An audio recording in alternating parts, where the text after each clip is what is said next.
Welcome to Monologues by Hassie, where I'm going to be dropping unsolicited brain dumps from the depths of my grey matter. I'll talk about life, money, society, and self-development, plus whatever else lies up there, whilst hopefully not getting cancelled in the process.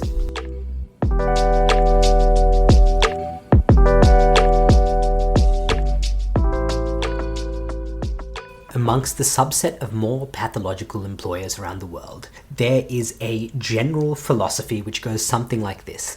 Your best salesperson, your best software engineer is going to be the individual who has just purchased that brand new sports car on credit. And the reason that they're your best employee is because they have coupled themselves to the income that you provide them on a monthly basis. That salary they are now addicted to it because they require it to service their liabilities. What they thought was giving them status outside the workplace, maybe unbeknownst to them, has coupled them to the workplace. And from my own observations in the many jobs I've had since I've become an adult, one thing I've noticed is that the people who get treated the worst are the people with big liabilities, the people who need that money because they have big expenses. And that could be from having a very large mortgage, that could be from having a lot of consumer debt, credit cards, or simply lifestyle inflation, living paycheck to paycheck, everything that, any money that comes in goes towards funding a lifestyle, so they're not really saving or investing anything. And you also have the case where people have children, so naturally they have more mouths to feed. Their baseline expenditure is much higher. And therefore, what I've seen, and it doesn't happen all the time, but when you are dealing with malicious actors, again, not every employer is like that, but there are a subset where these people are the ones who are the first targets for things like workplace bullying, because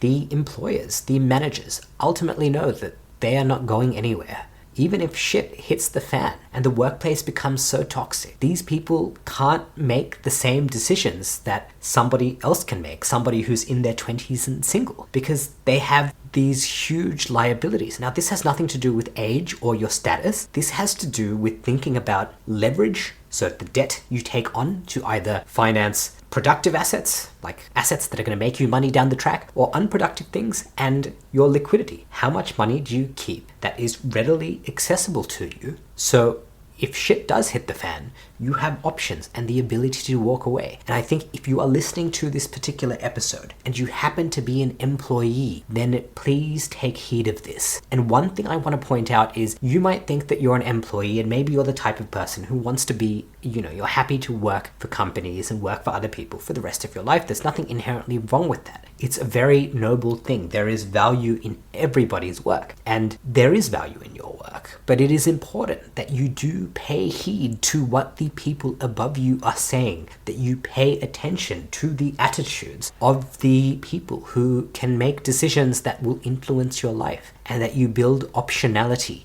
into your day-to-day. Now, before I carry on, I want you to listen to some comments that were in the Australian media a few weeks ago, and they did go viral worldwide. It comes from a man called Tim Gurner, who is a billionaire property developer in Australia, and he made a number of comments about the economy and about employment. So I'm going to play that clip, and I want you to listen to it.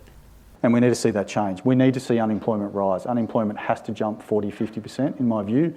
We need to see pain in the economy. We need to remind people that they work for the employer, not the other way around. I mean, there's been a systematic change where employees feel the employer is extremely lucky to have them, as opposed to the other way around. So it's a dynamic that has to change. We've got to kill that attitude, and that has to come through hurting the economy, which is what the whole global, the world is trying to do. The governments around the world are trying to increase unemployment to get that to some sort of normality. And we're seeing it. I think every employer now is seeing it. I mean, there is definitely massive layoffs going off. People might not be talking about it, but people are definitely laying people off, and we're starting to see less arrogance in the employment market, and that has to continue because that will cascade across the cost balance.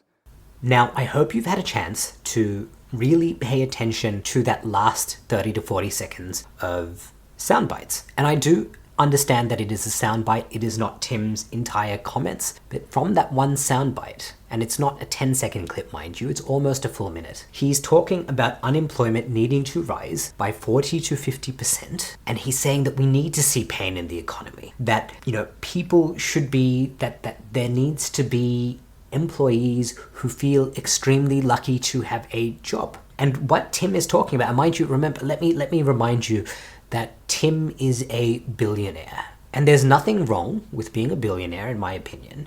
And there's nothing actually wrong with making profit. Like, profit is not, it's not a moral thing to me. There are people who can make profit and they have good intentions and good actions, and there are people who can make profit who have bad intentions and bad actions. But the act of making profit, the act of making money is not inherently moral.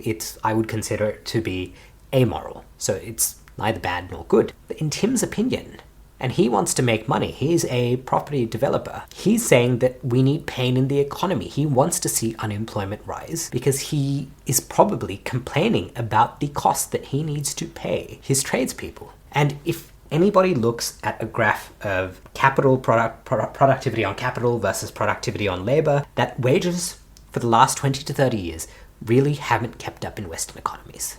If you are a general worker, then your purchasing power today is absolutely horrible. Yet still, even when your purchasing power is horrible, and maybe COVID was the reason that your industry saw some extra money being allocated to paychecks, and it is still, your wages probably still have not kept up with inflation, right? Over a 20-year time span for your industry. There is still going to be a billionaire complaining that it costs too much to have you. And I haven't just heard this from Tim Gurner. I've heard this from all sorts of executives complaining about different professions. I've heard about tech CEOs complain about how expensive it is to hire software engineers and to say that, we need software wages to go down. And subsequently, there have been layoffs at those companies. I have heard those views, and I consider myself fortunate to have heard those views. And the point of this podcast is that if you are somebody who is an employee, you work for an organization, even if you plan on becoming a business owner one day, until you get to that point, you need to be paying attention to what the people above you are talking about. You need to be paying attention to the economy, and you need to be paying attention to the labor market economics. And people like Tim Gurner have incredible influence. And if they hold these views, you should genuinely be concerned. And in fact, we should be grateful to Tim because he's done all of us a favor. And what he's done is he's vocalized something which is generally said with softer tones in private, in boardrooms, in bars, things that are not often released to the public for me and you to consume. Tim has done us a favor by exposing, really, I don't actually blame him or see him as somebody to raise pitchforks against, because all he's done is made it very clear the attitudes of the government and a certain portion of the business elite, in that they are not happy with the way COVID has panned out in certain economies for things like increasing demand for labor. In many industries, the demand for labor increased, and that has resulted in increasing wages. And it's very evident what the game plan is for most economies. It is to be in a state where nominal wages never increase and real wages effectively decrease. And the reason for that is so that when you do have systems at the top, that they just get a discount on labor, a perpetual discount, and more profit can be extracted. But again, I will say this. Profit is not evil. If you're listening to this, I don't want you to that's not the takeaway I want you to take from this. Making profit is not an evil thing. It is amoral. It is okay to make profit. But you need to be aware that there are people who will have much more influence than you do because they have capital, because they have wealth, and that these are their attitudes towards you. So if you're like the software engineer or salesperson at the start of this episode who I spoke about taking out that brand new car loan to buy that flashy sports car, and you've gotten yourself into debt, you have played into you're playing somebody else's game. And in order to impress people who probably don't even really care or think enough about you, you have made decisions that now couple you to an economic system that can potentially screw you over if you are not careful. And the way I say this is I personally believe that the default case in our economy, the default option, if you are not strategic about the way you think about leverage and the way you think about liquidity, so the way you think about debt and the way you think about your access to money, if you're not thinking about those things, then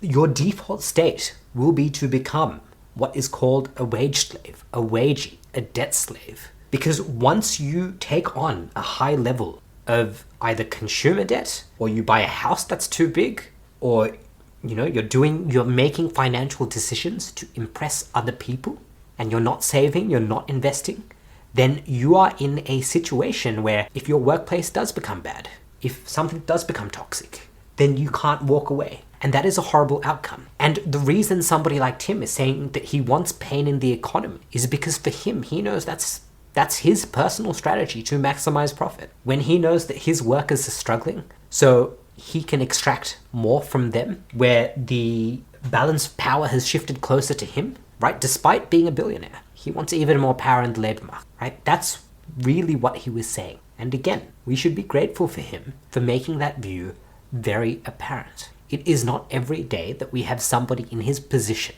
of his net worth to be so brutally, almost stupidly honest with the actual strategy that they are trying to achieve. And here's the thing. Don't be angry at Tim, because a lot of governments are doing this. I live in Australia right now, and we are already in a per capita recession. We've been in a per capita recession for a long time. What does that mean? Our gross domestic product per person has been negative. The growth per person has been negative for a while now.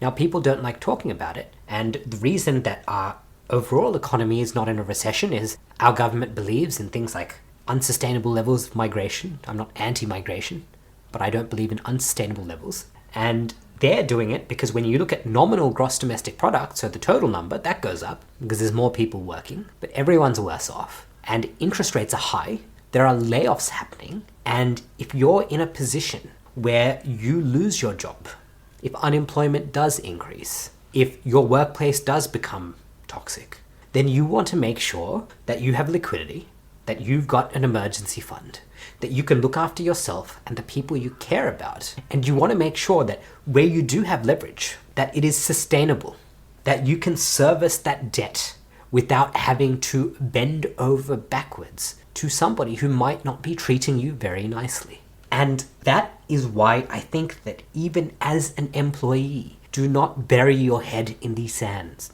Pay attention to what the people far, far above you are saying. And don't be angry at them, because you being angry is not going to do anything. But what you should do is gear your personal finances, your strategy with how you approach either how much debt you have or you're going to take. And if you do currently have debt, is there a way that you can minimize that? Can you build in buffers? Can you build yourself into the position where you can happily walk away from your job tomorrow if you are not happy? That is the state that ideally you want to get into. Because in that state, conditions improve, ideally for everyone. If you're coming to work out of your own volition, because you're just happy to be there, and they know that if things get bad enough for you that you will walk away, then that is a state where you are having a great time, and chances are they are getting a highly engaged employee, rather than somebody who's just heavily in debt and has so many liabilities, so many expenses outside of work that they have to keep showing up even though they know deep down they hate it. That, in my opinion, is a horrible state for everyone, the employer and the employee. Of course, in the short term, that employer might feel like they're winning, but they're not really winning anything. So the moral of the story is do not ignore what people like Tim Gurner have to say. Don't be angry at them either, but use that information to create a strategy where you have optionality in your life.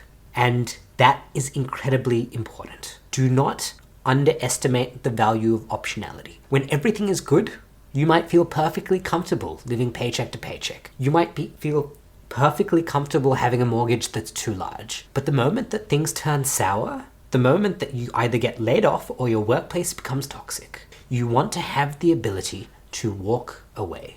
And I hope all of you can slowly shift to a pathway where you are that employee who is coming purely out of your own volition because you enjoy your colleagues, you enjoy your work, but you don't have to be there. And I think that's the key. Can you afford not to work? And it's not going to be a simple step. It may take some of you years to get to that state, but do not ignore that journey. Make sure you start that shift. Even if you are currently listening to this and you're like, crap, I'm in so much debt, I really need my job. And then if something was ever to go bad, I'd be screwed. That's okay that you're having that realization, but make the shift away from that. And it's going to take effort. It's going to take energy. You're going to have to really come up with a strategy to get yourself out of that hole. But I truly believe you can do it, and I truly believe there will be a better world when people have more optionality. Because I think work is inherently something that we do as humans. It doesn't have to be because we're the only species on this planet that, rents housing out to each other.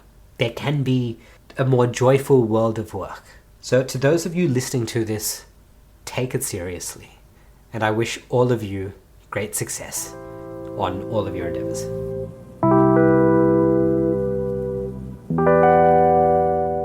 You've just made it through another episode of Monologues by Hassie. It brings me great pleasure to know that you made it to the end. To listen to more episodes, subscribe on your favorite podcast app or visit monologuesbyhassie.com. Thanks for swinging by.